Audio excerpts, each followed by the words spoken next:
जय माता दी। माता रानी की कृपा सदा सर्वदा आप पर बनी रहे। अब सुने आज की कथा। ऋषिगण बोले, हे सूत जी, सुखदेव जी का जन्म किस प्रकार हुआ और किस प्रकार से उन्होंने इस संहिता का सम्यक अध्ययन कर लिया। आपके द्वारा ही वे अयोनिज कहे गए हैं, तो फिर अरनी से उनकी उत्पत्ति कैसे हुई? हे महामते, इसमें हमें बहुत ही संशय हो रहा है, आप उसका समाधान करें। हम लोगों ने पहले ही सुना है कि महातपस्वी सुखदेव जी गर्भ योगी थे। ऐसी स्थिति में उन्होंने इतने विस्तृत पुराण श्रीमद् देवी भागवत का अध्ययन कैसे कर लिया? सूत जी बोले, प्राचीन काल में एक समय सत्यवती के पुत्र व्यास जी सरस्वती किनारे अपने आश्रम में गौरैया पक्षी का एक जोड़ा देखकर आश्चर्यचकित हो गए।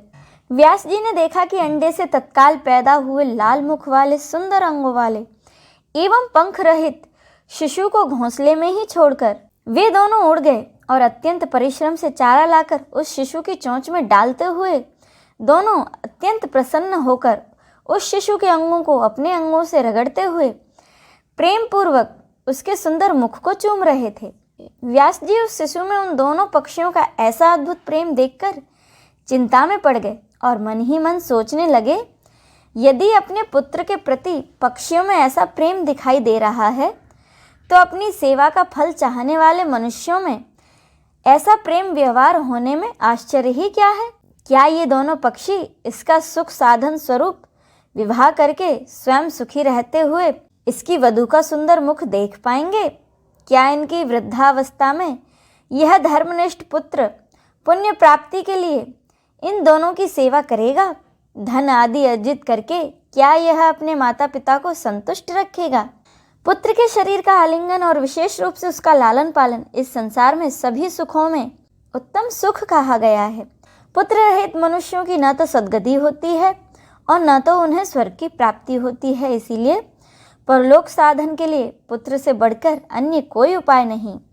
मनु आदि ऋषियों ने भी धर्मशास्त्रों में कहा है कि पुत्रवान मनुष्य स्वर्ग प्राप्त करता है और पुत्रहीन व्यक्ति को स्वर्ग प्राप्ति कभी नहीं होती है। इस बात में अनुमान की कोई आवश्यकता ही नहीं, अपितु यह प्रत्यक्ष रूप में भी देखा जाता है। साथ ही यह वेद स्मृति आदि का भी सनातन वचन है कि पुत्रवान मनुष्य पापों से मुक्त हो जाता है। रोगावस्था में तथा मरण काल में भूमि शैया पर पड़ा हुआ संतानहीन प्राणी दुखी होकर अपने मन में विचार करता है कि मेरे घर में पर्याप्त धन है, अनेक प्रकार के पात्र हैं तथा मेरा यह भवन भी अत्यंत सुंदर है, किंतु अब इनका स्वामी कौन होगा?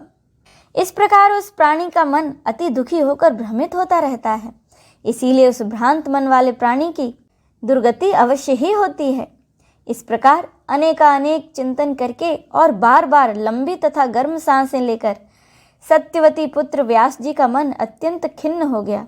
इसके बाद अपने मन में बहुत सोच विचार करके अंततः दृढ़ निश्चय करके वे तपस्या के लिए मेरु पर्वत पर चले गए। उन्होंने अपने मन में विचार किया, मैं विष्णु, रुद्र, इंद्र, ब्रह्मा, सूर्य, गणेश, कार्तिकेय, अग्नि एवं वरुण इन देवताओं में किस देवता की आराधना करूं, जो वर प्रदान करने में उदार तथा अभिष्ट फलों को देने वाला हो। इस प्रकार व्यास जी विचार कर ही रहे थे कि उसी समय संयोगवश मुनि श्रेष्ठ नारद जी हाथों में वीणा धारण किए हुए वहां आ गए। उन्हें देखकर सत्यवती पुत्र व्यास जी अत्यंत प्रसन्न हुए और उन्होंने उन्हें अर्घ्य तथा आसन प्रदान करके उनसे कुशल समाचार पूछा। व्यास जी बोले, संतानहीन व्यक्ति की सद्गति नहीं होती और कभी भी उसके मन में सुख की अनुभूति नहीं होती। इसी बात को लेकर मैं अत्यंत दुखी हूँ और बार बार यही सोचता रहता हूँ, मैं अपनी अभिलाषा पूर्ण करने के लिए किस देवता को अपनी तपस्या से प्रसन्न करूँ। इसी चिंता में पड़ा हुआ हूँ। अब इसके समाधान हेतु मैं आपकी शरण में हूँ। हे महर्षि, आप तो सब कुछ जानने वाले हैं। हे कृपा सिंधु, आप मुझे शीघ्र ही बताएं, मैं किस देवता की शरण में जाऊं जो मुझे प्रसन्न होकर पुत्र प्रदान कर दे। सूत जी बोले, व्यास जी के द्वारा इस प्रकार पूछे जाने पर वेद वेता तथा महामना महर्षि नारद अत्यंत प्रेम पूर्वक व्यास जी से कहने लगे कि हे महाभाग, आपके द्वारा जो प्रश्न यहाँ मुझसे पूछा गया है वैसा ही प्रश्न पूर्व काल में मेरे पिता ब्रह्मा जी ने मधुसूदन भगवान विष्णु से किया था। मेरे पिता ब्रह्मा जी कौस्तुभ मणि के प्रभाव से दीप्तिमान शंख चक्र गदा और पद्म धारण करने वाले, पीले वस्त्र धारण करने वाले, 4 भुजाओं वाले, श्री वस्त्र चिन्ह से विभूषित वक्ष स्थल वाले, सभी लोकों के कारण स्वरूप देवादिदेव जगतगुरु जगदीश्वर वासुदेव देवेश जगतपति श्रीनाथ विष्णु को ध्यान में अवस्थित होकर कठोर तप करते हुए देखकर अत्यंत विस्मय में पड़ गए और उन्होंने पूछा, हे देवादिदेव, हे जगन्नाथ, हे भूत भविष्य वर्तमान के स्वामी, आप किस लिए यह कठोर तपस्या कर रहे हैं? हे देवेश, यह देखकर मैं परम विस्मय में पड़ गया हूँ कि समस्त विश्व का स्वामी होते हुए भी आप ऐसा ध्यान कर रहे हैं। भला इससे बढ़कर अन्य कौन सी विचित्र बात होगी? आपके नाभि कमल से निकलकर मैं संपूर्ण लोकों का करता हूँ। हे लक्ष्मीपति, आपसे श्रेष्ठ कौन देवता है? उस देवता को मुझे बताइए। हे जगन्नाथ, मैं तो यही जानता हूँ कि आप ही आदि स्वरूप, सबके कारण, निर्माता, पालनकर्ता, संहारक तथा सभी कार्यों को संपादित करने वाले हैं। हे महाराज, आपकी इच्छा से ही मैं इस जगत के रचना कार्य में प्रवृत्त होता हूँ और सदा आपके ही आदेश से शंकर जी प्रलय अवस्था में इस जगत का संहार करते हैं। हे ईश्वर, आपकी आज्ञा से ही सूर्य आकाश में भ्रमण करता है, शुभ तथा अशुभ हवा चलती है, अग्नि ताप धारण करती है और मेघ वृष्टि करता है। तो फिर आप किस देवता का ध्यान कर रहे हैं? यही मेरी शंका है। मैं तो तीनों लोकों में आपसे बढ़कर अन्य किसी देवता को नहीं जानता हूँ। मैं आपका भक्त हूँ, इसीलिए कृपा करके मुझे इस रहस्य को बताइए, क्योंकि यह सर्वविदित है कि महान लोग अपने भक्तों से कुछ भी गोपनीय नहीं रखते। ब्रह्मा जी का वचन सुनकर भगवान विष्णु उनसे बोले, हे ब्रह्मा जी, अब मैं आपको आपके मन की बात बताता हूँ, आप उसे एकाग्रचित्त होकर सुने। यद्यपि सभी देव दानव मानव यही जानते हैं कि आप जगत की रचना, मैं जगत का पालन और भगवान शिव जगत के संहार के परम कारण हैं, तथापि वेद तत्वज्ञ विद्वान यह तर्क न करते हैं कि किसी शक्ति के द्वारा ही आप सृष्टि के कर्ता हैं, मैं भरता हूँ और शंकर जी हरता हैं। जगत की रचना के लिए आप में राजसी शक्ति विद्यमान है, मुझ में सात्विक शक्ति स्थित है तथा शिव जी में तामसी शक्ति बताई गई है।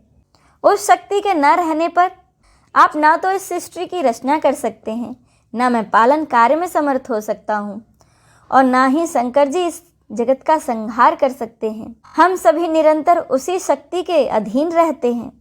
हे ब्रह्मा जी, अब प्रत्यक्ष परोक्ष से संबंधित दृष्टांत भी आप सुनिए। इसमें कोई संशय नहीं कि मैं परतंत्र होकर शेष शैया पर शयन करता हूँ और उसी शक्ति का आश्रय लेकर मैं कभी लक्ष्मी जी के साथ सुखपूर्वक विहार करता हूँ और कभी दानवों के साथ अत्यंत भीषण शरीर को चूर्ण कर देने वाला तथा लोगों को भयभीत कर देने वाला युद्ध भी करता हूँ। हे धर्मज्ञ, आप यह तो प्रत्यक्ष जानते हैं कि पूर्व समय में मेरे द्वारा उस महासिंधु में 5000 वर्षों तक भीषण बाहु युद्ध किया गया था। हे देव, मेरे कान की मैल से उत्पन्न अत्यंत दुष्ट तथा अहंकारी मधुकैटभ नामक दोनों दानवों का मैंने देवी की कृपा से ही संहार किया था। हे महाभाग्य, क्या आप उस समय परात पर कारण स्वरूपा महाशक्ति को नहीं जान पाए थे? अतः बार बार क्यों पूछ रहे हैं? उसी शक्ति की इच्छा से मैं परम पुरुष के रूप में महासागर में विचरण करता हूँ और विभिन्न युगों में कच्छप, वराह, नरसिंह तथा वामन रूप में अवतरित होता रहता हूँ। भला ऐसा कौन होगा जो लक्ष्मी जी के साथ सुखदायक विहार का त्याग करके मत्स्य आदि नीच योनियों में जन्म लेगा? यदि मैं स्वतंत्र होता तो सुखदायिनी शेष सैया को छोड़कर गरुड़ रूपी आसन पर बैठकर महाभयंकर युद्ध क्यों करता? हे अज, प्राचीन काल में एक बार आपके सामने ही धनुष की प्रत्यंचा टूट जाने के कारण मेरा सिर छिन्न हो गया था। तब शिल्पकारों में श्रेष्ठ आपने फिर से मेरे धड़ पर घोड़े का सिर जोड़ दिया था। हे लोक निर्माता, उसी समय से मैं हयग्रीव नाम से लोक प्रसिद्ध हुआ। यह सब आपके सामने घटित हुआ था। यदि मैं स्वाधीन होता तो संसार में यह विडंबना कैसे होती।